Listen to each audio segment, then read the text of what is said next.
ప్రపంచ వైద్య చరిత్రలోనే అద్భుతం నియోకేర్ హోమియోపతి. ఎలాంటి అనారోగ్య సమస్యలకైనా 100% ట్రీట్మెంట్ గ్యారంటీ. నమస్తే, నేను Keshav. Welcome to Suman TV. ఆంధ్రప్రదేశ్లో ఆగస్టు నుంచి అన్నా క్యాంటీన్లు రాబోతున్నాయి. వాటితో పాటుగా డొక్కా సీతమ్మ క్యాంటీన్లు కూడా రాబోతున్నాయి. అసలు ఎవరి డొక్కా సీతమ్మ? ఆమె గురించి ఈ తరం తెలుసుకోవాల్సినటువంటి అంశాలు ఏంటి? ఎందుకు జనసేన అధినేత పవన్ కళ్యాణ్ నిత్యాన్నదానానికి సంబంధించిన అంశాలు వచ్చినప్పుడు, అలానే వితరణశీలత గురించి మాట్లాడేటప్పుడు డొక్కా సీతమ్మ ప్రస్తావన తీసుకొస్తూ ఉంటారు? దానికి గల కారణాలు ఏంటి? ఒకసారి ఆ అంశాలు తెలుసుకునేటువంటి ప్రయత్నం చేద్దాం. మనతో పాటు అనలిస్ట్ చందు శ్రీనివాస్ గారు ఉన్నారు. శ్రీనివాస్ గారు నమస్కారం. నమస్కారం అండి. డొక్కా సీతమ్మ క్యాంటీన్స్ అంటే ఆల్రెడీ అన్న క్యాంటీన్లు ఇంతకుముందు నడిచినాయి. సో మధ్యలో జగన్మోహన్ రెడ్డి గారు ప్రభుత్వం వచ్చినాక వాటన్నిటిని ఆపేశారు కాబట్టి రివైవ్ అవుతున్నాయి. పవన్ కళ్యాణ్ గారు ప్రత్యేకంగా ఈ క్యాంటీన్లో ప్రస్తావన చేశారు. ఏంటి అసలు డొక్కా సీతమ్మ గారి ప్రాధాన్యం ఏంటి? ఎందుకు ఈ జనరేషన్కి చెప్పాల్సిన అవసరం ఉంది అనేటువంటి మాట పదే పదే ఆయన అంటున్నారు. డెఫినెట్గా అండి. ఆమె గొప్ప ఆంధ్రుల అన్నపూర్ణ కాకుండా ప్రపంచవ్యాప్తంగా కొన్ని లక్షల మందికి అన్నదానం చేసిన ఆమె 24 అవర్స్. లంకర్ గన్నవరం ఈస్ట్ గోదావరి చెందిన వ్యక్తి. ఇప్పుడు కాదు, స్వాతంత్రానికి మూలం. అంటే మనకు తెలిసి 1845 నుంచి ఆమె 1910 వరకు ఆమె ఉన్నంతకాలం. ఆమె చనిపోయింది 68 సంవత్సరాల వయసులో క్యాన్సర్తో చనిపోయారు. కానీ చనిపోయేంతవరకు కూడా తన బిడ్డలతో సరి సమానంగా, తనకి 2 కొడుకులు 2 కూతుళ్ళు, ఏదైతే తన తండ్రి గారి నుంచి వారసత్వంగా ఆమె నేర్చుకుంది. ఎందుకంటే దానం చేయడంలో అన్నదానం మించింది ఏమి లేదు కదండి. అంటే వాళ్ళకి ఆకలి తెచ్చడం అనేది మామూలు విషయం కాదు. అప్పట్లో ఆ గ్రామాలు బ్రిటిష్ వాళ్ళ టైంలో ఒక ప్రాంతం నుంచి ఒక ప్రాంతం వెళ్ళాలంటే ఎడ్ల పందుల ద్వారా వెళ్ళాల్సిందే. మధ్యలో ఎక్కడ అన్నం తినడానికి ఏం లేదు. అక్కడక్కడ సత్రాలు ఉంటాయి, కానీ ఆ సత్రాల్లో మనకు ఉన్నట్టుగా ఇప్పుడు జనరేషన్ వాళ్ళకి అర్థం కావాలంటే హోటల్స్, అప్పట్లో హోటల్స్ అనేవి ఉండవు. ఇంకోటి ఏంటంటే అన్నాన్ని అమ్ముకోవడం అంటే పాపం అనేవాళ్ళు. సో అందుకని అన్నదానం చేయడం కూడా ఒక గొప్ప అంశంగా చూసేవాళ్ళు ఆ రోజుల్లో. అవును, డెఫినెట్గా చూసేవాళ్ళు. దానికి ఒక ఇన్ఛార్జి ఉండి వాళ్ళు టోకెన్స్ ఇస్తే కొంతకాలం వరకే ఇచ్చేవాళ్ళు. పూర్తిగా సత్రాల్లో ఇచ్చేవాళ్ళు. అది ఇక్కడ ఒకటి కేశవ్ గారు మనం తెలుసుకోవాల్సింది ఏంటంటే, ఆమె గురించి 2-3 దశాబ్దాల పాటు మన తెలుగు చిన్నపిల్లలకి పాఠ్యాంశంలో కూడా ఉంది. ఇప్పుడు ఆమెను మర్చిపోయారు. కానీ ఆ మర్చిపోయిన చారిత్రాత్మకమైన ఆంధ్రుల ఆమె అన్నపూర్ణమ్మ డొక్కా సీతమ్మ గారిని బయటికి తీసుకొచ్చింది మాత్రం పవన్ కళ్యాణ్ గారే. ఎందుకంటే ఆమె గొప్పతనం. అన్నపూర్ణంగా 24 అవర్స్ ఎవరు అన్నదానం చేస్తారండి. తనకి సహకరించింది. ఆ రోజు వాళ్ళ నాన్న పేరు కూడా భువన్న అనే పేరు ఉంది. ఎందుకంటే ఆయన కూడా భోజనం ఎక్కువ భువన్న అనే పేరు ఉంది ఆయన నుంచి. కానీ తర్వాత జోగన్న వాళ్ళ హస్బెండ్ కూడా సహకరించడం, దీనికి తగ్గట్టుగానే 8 సంవత్సరాల వయసులోనే ఆమెకు పెళ్ళి అయింది. 4 సంతానం. ఆయన పురోహితుడు, పండితుడు వాళ్ళ హస్బెండ్ కూడా. జోగన్న కూడా ఆమెకి భార్యకి సహకరించడం వల్ల ఎంతోమందికి ఈ రోజున అన్నదానం పెట్టిన ఈస్ట్ గోదావరి చెందిన ఆ లంకల గ్రామాలన్నీ కూడా పేదలు చాలామంది ఉంటారు సార్. పట్టి అన్నం లేకుండా అలమటిస్తుంటారు. ఆమె ఎప్పుడు కూడా తనది ఏంటంటే ఏదో ప్రాపకం కోసం చేయలే. ఆ కట్టెల పొయ్యిలో దగ్గరుండి వండి పెడతా 24 గంటలు అన్నదానం మించింది లేదని అని చెప్పి ఆంధ్రుల అన్నపూర్ణమ్మగా ఆమె దేవుడే నడిపిస్తున్నానంటే పని చేసుకుంటూ వెళ్ళిపోయింది. ఆమెని కేశవ్ గారు, ఆమెను బ్రిటిష్ వాళ్ళు కూడా గుర్తించి ఆనాటి రాజులు ప్రమాణ స్వీకారం చేసే ముందు ఆమె ఫోటో కావాలని అడిగారు. ఆ ఫోటో తీసుకోవడానికి కూడా ఇష్టపడలా. ఎందుకయ్యా, భగవంతుడి దేవల్ల నేను ఏదో చేస్తున్నానంటే, కాదమ్మా నువ్వు కనుక ఫోటో ఇవ్వకపోతే నా ఉద్యోగం పోద్దంటే అప్పుడు ఫోటో ఇస్తే నిజంగా ఫోటోకి దండ వేసి వాళ్ళు దండం పెట్టి ఇటువంటి వాళ్ళు కూడా ఉంటారనేది అంటే ఇంగ్లాండ్ కూడా తెలిసిందంటే ఆమె గొప్పతనం మనం తెలుసుకోవాలి. నేటి చరిత్రకారులు మనం ఏంటంటే అండి, డబ్బు సంపాదన తర్వాత మర్చిపోతారు, మూలాలు మర్చిపోతారు. అందులో అన్నిటికంటే అన్నదానం మనం అనుకుంటాం, అన్నిటికంటే ముఖ్యం అదే కదండి అన్నదానం. చాలామంది చూస్తుంటాం. అదే కదా ఇప్పుడు దేవాలయాలన్నింటిలో కూడా నిత్యాన్నదానం అనేది, ఇప్పుడు వెంకటేశ్వర స్వామి తిరుమల కొన్ని లక్షల మంది, ఎవరైనా పేదవాడైనా ధనవంతులైనా నిత్యాన్నదానం ఇచ్చేస్తూ ఉంటారు. అది గొప్ప సంస్కృతి భారతదేశమే నాంది పలికింది. ప్రపంచవ్యాప్తంగా అందరూ మెచ్చుకునే సమయంలో ఈ ఎన్టీఆర్ మీరు అన్నట్టు ఆగస్ట్ 15 నుంచి ఫుల్ ఫ్లెడ్జ్డ్గా క్యాంటీన్స్ వస్తాయి. ఇప్పటికీ 183 క్యాంటీన్లు ఆంధ్రప్రదేశ్ వ్యాప్తంగా ఐడెంటిఫై చేశారు.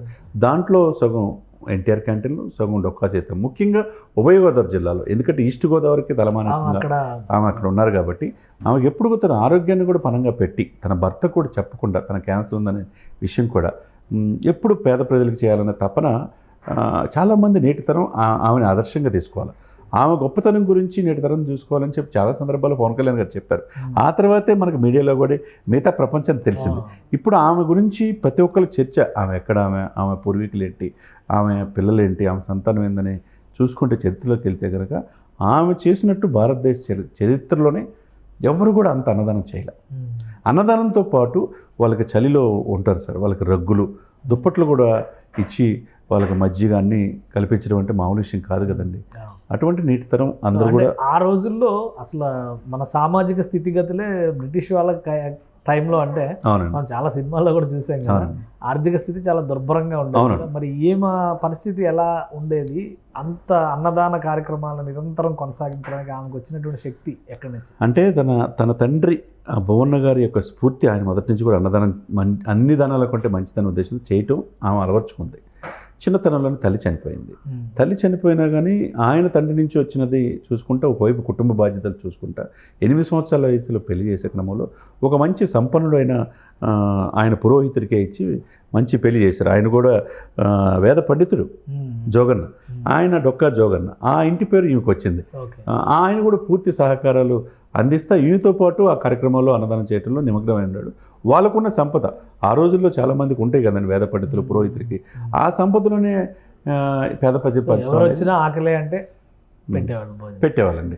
ఆమె చూడండి, ఆమె జీవితకాలం ఎప్పుడు గుడ్లకి ఎక్కడికి వెళ్ళని ఆమె 24 hours ఎక్కడ వెళ్ళాలంటే ఆ గ్రామంలో మీరు అన్నట్టు ఆ లంకన గనవరం డొక్కా సీతమ్మ ఉంటుంది, మన భోజనం కడుపు నిండిద్ది అని వెళ్ళేవాళ్ళు. ఆ సమయంలో ఆమె 5లో పడిపోయి పుణ్యక్షేత్రాలు అంతర్వేది వెళ్ళే సమయంలో కూడా, వెళ్దాం అనుకున్న సమయంలో కూడా మార్గం మధ్యలో ఆగిపోతే ఒక ఫ్యామిలీ అంతా వెళ్ళే సమయంలో కూడా వాళ్ళ ఫ్యామిలీ అందరూ కూడా ఏంటి మీరు ఆగారని అనుకుంటే, సీతమ్మ అమ్మవారు తల్లి ఉంది అక్కడ, ఆమె ఇంట్లో అయితే భోజనం దొరికిందని ఆ పిల్లలు అనుకుంటుంటే మళ్ళీ ఆ గుడికి కూడా వెళ్ళకుండా అంతర్వేది మళ్ళీ తిరిగి ఆమె గ్రామం వెళ్ళింది. అయినా వాళ్ళకి వండి పెట్టాలా, వాళ్ళ పాపం ఆకలితో అలమటించకూడదు అనేది. అంతే కదండి, మామూలు విషయం కాదు కదా. మనం చరిత్రలో చాలామందిని చూస్తూ ఉంటాం. విప్రో అజీజ్ ప్రేమ్జీ ఏటా 10,000 కోట్లు ఇస్తాడు, అట్లా టాటాగా, తర్వాత మహేంద్ర, ఇట్లా ఉన్నారు. కాకపోతే అన్నిటికంటే ఏంటంటే మీరు అన్నట్టు ప్రపంచ ఆధ్యాత్మిక తిరుమలలో కూడా రోజుకి 2-3 లక్షల మందికి అన్నదానం చేస్తారు. ఉదయం కాడి నుంచి ఉదయం 8కి స్టార్ట్ చేస్తే సాయంత్రం 8 వరకు ఇస్తారు. ఎక్కడ అది మామూలు విషయం కాదు కదా, దానికి డొనేట్ చేసే వాళ్ళు కూడా ఉంటారు. సో ఇప్పుడు చాలా వ్యవస్థలు డెవలప్ అయినాయి కాబట్టి చేయగలుగుతారు, కానీ అప్పుడున్న పరిస్థితుల్లో అలా చేయడం అనేది మనం చాలా గొప్ప విషయం. త్రిబుల్ సినిమాలో చూస్తాం. ఒక సన్నివేశంలో సత్రంలో దాక్కున్నప్పుడు కొమరం భీమ్ అండ్ టీమ్ వెళ్ళినప్పుడు సీత అన్నం వండి పెడదు. అదే అలాంటి సన్నివేశాలు చాలా ఉండేవి ఆ రోజుల్లో, అనుకోవచ్చు. డెఫినెట్గా ఉంటాయి. ఆనాటి సమయంలో ఏంటంటే వాళ్ళు కూడా బ్రిటిష్ వాళ్ళు వాళ్ళకు కూడా అంత స్ఫూర్తిగా పొందారంటే, మనల్ని మన మీద స్వారీ చేసి మన దేశీయ సంస్కృతిలో భాగమై మనల్ని పరిపాలించిన వాళ్ళు కూడా మనల్ని పొందినారంటే మామూలు విషయం కాదు కదండి. నేటి తరాలకు ఆమె స్ఫూర్తి ప్రదాత. ఒక మహిళగా ఆమె కుటుంబాన్ని, చిన్నతనం తల్లిని కోల్పోయిన భర్త సహకారంతో, ఆ తండ్రి స్ఫూర్తితో ఆమె జీవించినంతకాలం, ఆమె 65-68 సంవత్సరాలు బతికితే తన ఆరోగ్యాన్ని కూడా పక్కన పెట్టి 24 hours అన్నదానం చేసిన చరిత్ర ప్రపంచంలో ఎక్కడ లేదు.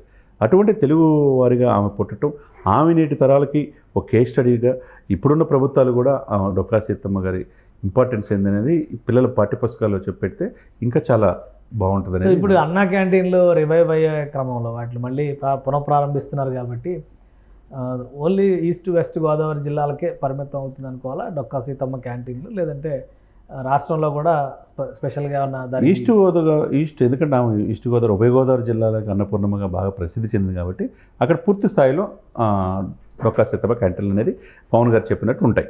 దీంతోపాటు మిగతా ప్రాంతాల్లో కూడా ఆమె చరిత్ర తెలియని ఉద్దేశంతో రాయలసీమలో కావచ్చు, ఉత్తరాంధ్రలో కావచ్చు, కోస్తాలో కావచ్చు కొన్ని చోట్ల పెట్టే అవకాశాలు స్పష్టంగా కనపడుతున్నాయి. అంటే ఆగస్టులో ప్రారంభిస్తాను, ఆగస్టు 15 ఏర్పాట్లు చేస్తుంది.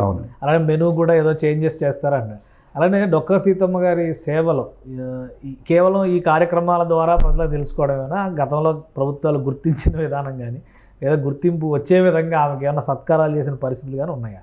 వాళ్ళ కుటుంబాలు ఇప్పుడు కూడా ఉంటారండి. వాళ్ళ కుటుంబాలకు కొన్ని అవార్డులు ఇచ్చినా వాళ్ళ కుటుంబాల వారసత్వాలు ఉన్నాయి.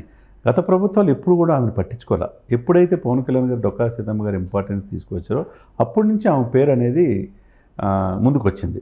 ఈ రోజున ఆయన మళ్ళీ మర్చిపోకుండా పొట్టి శ్రీరాములు గారి గురించి 58 రోజులు మనకు తెలిసిన అంశమే. ఆత్మ బలిదానం చేసుకున్నాడంటే భోజనం తినకుండా అన్నం విలువ ఏంటో తెలుసని ఉదరిస్తా అప్పుడు డొక్కా సీతమ్మ గారి పొయ్య ఇప్పుడు అన్నీ అధునాతనమైన పద్ధతిలో స్టీము, గ్యాస్ సిలిండర్ అన్నీ ఉంటాయి సార్.